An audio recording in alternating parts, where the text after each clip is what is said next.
ઘરફોડ ચોરીનો મુદ્દામાલ લેનાર વોન્ટેડ આરોપીને પકડી પાડતી કુકરમુંડા.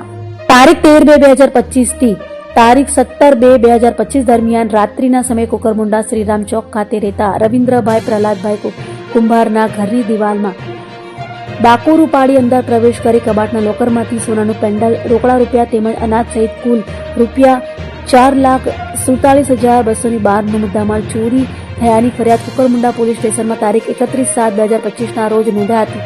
આ ગુનામાં કાયદાના સંઘર્ષમાં આવેલા 5 બાળકોને ડિટેન કરવામાં આવ્યા હતા.